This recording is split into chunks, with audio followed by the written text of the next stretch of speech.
नमस्कार. भगवद्गीता अध्याय 17. 17 अध्यायाचं महात्म्य. शांताकारं भुजगशयनं पद्मनाभं सुरेशं विश्वाधारं गगनसदृशं मेघवर्णं शुभांगं लक्ष्मीकान्तं कमलनयनं योगभिर्ध्यानगम्यं वन्दे विष्णु भवभयहरं सर्वलोकैकनाथम्. ॐ नमो भगवते वासुदेवाय. मूकं करोति वाचालं पङ्गुं लङ्घयते गिरिं यत्कृपातमहं वन्दे परमानन्दमाधवम्.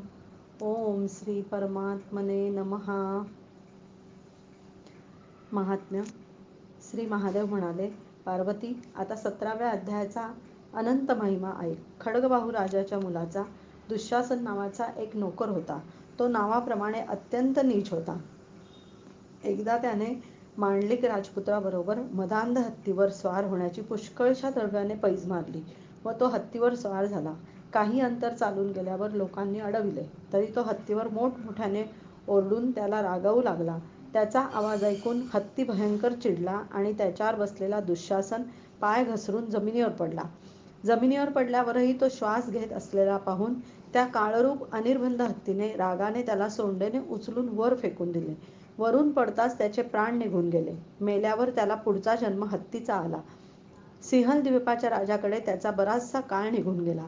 सिंहल द्वीपाचा राजा व खड्गबाहू यांची घनिष्ठ मैत्री होती, म्हणून त्याने जलमार्गाने तो हत्ती मित्राला खुश करण्यासाठी खड्गबाहूकडे पाठवून दिला. एकदा राजाने श्लोकाची समस्या पुरती एका कवीने मनपसंत केल्यामुळे त्याला पारितोषिक म्हणून तो हत्ती दिला. त्या कवीने तो हत्ती मालव देशच्या राजाला 100 सुवर्णमुद्रांना विकून टाकला.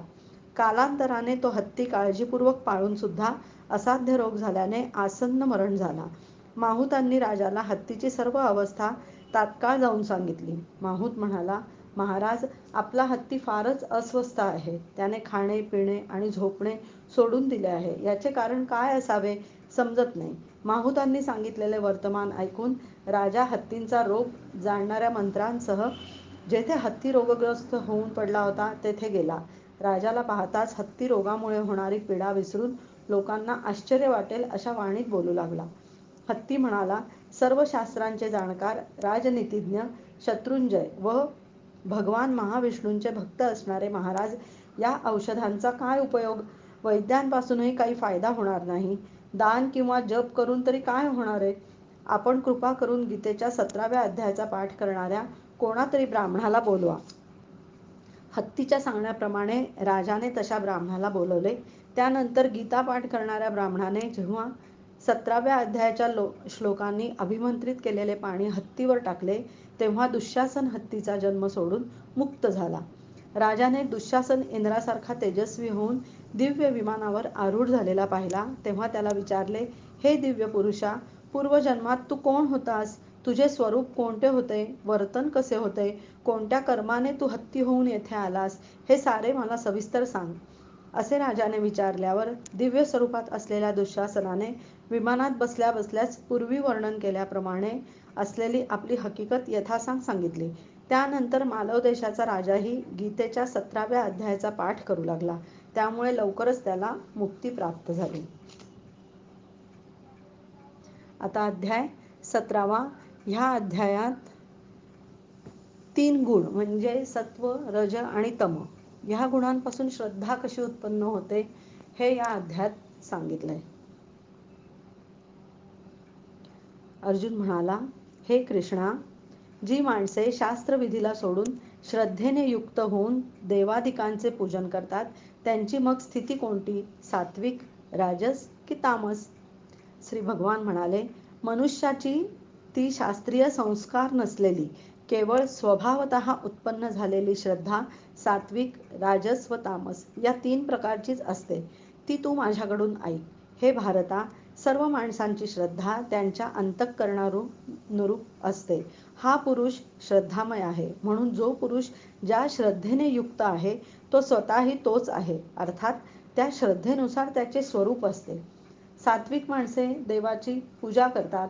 राजस माणसे यक्ष राक्षसांची, तसेच जी इतर तामस माणसे असतात ती प्रेत व भूतगणांची पूजा करतात.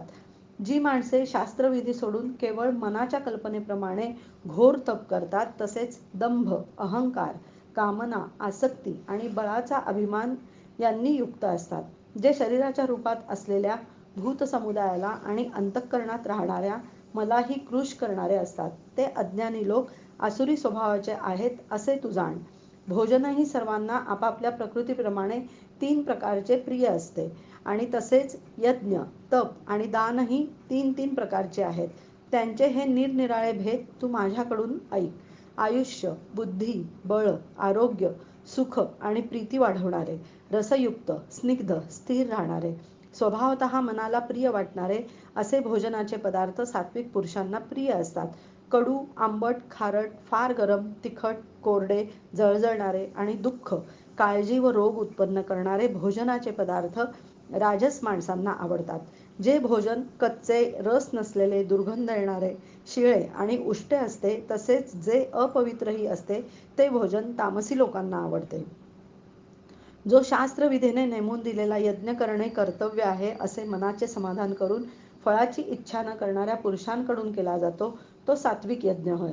परंतु हे अर्जुना, केवळ दिखाव्यासाठी किंवा फळही नजरेसमोर ठेवून जो यज्ञ केला जातो तो यज्ञ तू राजस समज. शास्त्राला सोडून अन्नदान न करता, मंत्रांशिवाय दक्षिणा न देता व श्रद्धा न ठेवता केल्या जाणाऱ्या यज्ञाला तामस यज्ञ म्हणतात. देव, ब्राह्मण, गुरु व ज्ञानी यांची पूजा करणे, पावित्र्य, सरळपणा, ब्रह्मचर्य आणि अहिंसा हे शारीरिक तप म्हटले जाते. जे दुसऱ्याला न बोचणारे, प्रिय, हितकारक आणि यथार्थ भाषण असते ते, तसेच वेदशास्त्रांचे पठण आणि परमेश्वराच्या नामजपाचा अभ्यास हेच वाणीचे तप म्हटले जाते.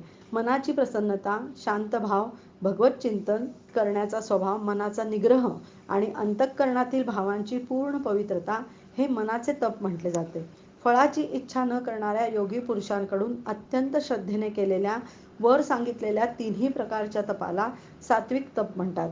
जे तप सत्कार, मान व पूजा होण्यासाठी, तसेच दुसऱ्या काही स्वार्थासाठीही स्वभावाप्रमाणे किंवा पाखंडी पणाने केले जाते, ते अनिश्चित तसेच क्षणिक फळ देणारे तप येथे राजस म्हटले जाते. जे तप मूर्खतापूर्वक, हट्टाने, मन, वाणी आणि शरीराला कष्ट देऊन किंवा दुसऱ्यांचे अनिष्ट करण्यासाठी केले जाते, ते तप तामस म्हटले गेले आहे. दान देणेच कर्तव्य आहे ह्या भावनेने जे दान देश, काल आणि पात्र मिळाली असता उपकार न करणाऱ्याला दिले जाते, ते दान सात्विक म्हटले गेले आहे. परंतु जे दान क्लेशपूर्वक, प्रत्युपकाराच्या हेतूने किंवा फळ नजरेसमोर ठेवून दिले जाते, ते राजस दान म्हटले आहे. जे दान सत्काराशिवाय किंवा तिरस्कारपूर्वक, अयोग्य ठिकाणी, अयोग्य काळी आणि कुपात्री दिले जाते, ते दान तामस म्हटले गेले आहे. ओम तत्सत अशी 3 प्रकारची सच्चिदानंदघन ब्रह्माची नावे सांगितली आहेत. त्यापासून सृष्टीच्या आरंभी ब्राह्मण, वेद आणि यज्ञांनी रचले गेले आहेत.